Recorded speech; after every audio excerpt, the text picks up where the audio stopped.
I'm Joe Giglio for NJ Sports Now on this Friday, August the 28th. The New York Mets are starting to get that look. The New York Mets are starting to get that amazing look that has been missing for a very long time for a franchise that hasn't won anything since 1986. This season that has gone from roller coaster ride to so many ups, so many downs, to where the Mets stand now as August enters its final weekend. The Mets aren't just the best team in the NL East. The Mets aren't just a contender to make the postseason. The Mets look right now to be a team that has a legitimate chance to win the World Series, coming off a 4-game sweep of the Philadelphia Phillies down in Philadelphia at Citizens Bank Park. A series of complete domination, which has been a season series of complete domination. The Mets now have taken 12 of 13 from the Phillies. The Mets fans have made Citizens Bank Park their personal playground.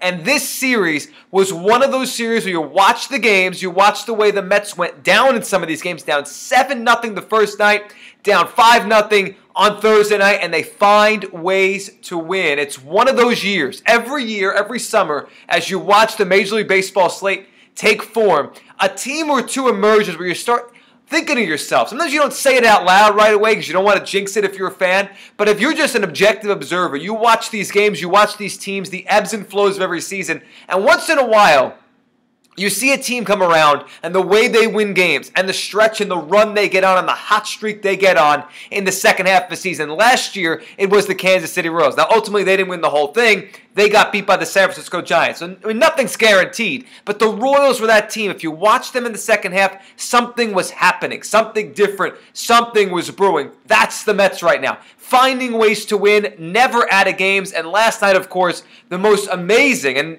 not even a pun there, but amazing play in the 10th inning where a ball off the bat of Jeff Francoeur for the Phillies ricochets off of Carlos Torres' foot on the mound to Daniel Murphy, makes a great play at first base just to nab the ball, and then has the wherewithal to flip basically an option throw like in the old college football, an option all the way to first base. Must have been a 15-foot throw to Torres sprinting to cover that bag. And the Mets continue to find ways to win now, pulling away from the Washington Nationals, 6.5 games up as we enter the final weekend of August. The Mets' magic number, folks, is 30 to clinch the NL East. This isn't just a fluke. This is a very good baseball team, one that's much different than the one less than a month ago. Couldn't get out of their own way, had their shortstop crying on the field, and could barely score a run. It was July 23rd when Clayton Kershaw and the Dodgers came into town, and John Mayberry Jr. batted cleanup, and the Mets couldn't score a run, and they were basically almost no hit every night.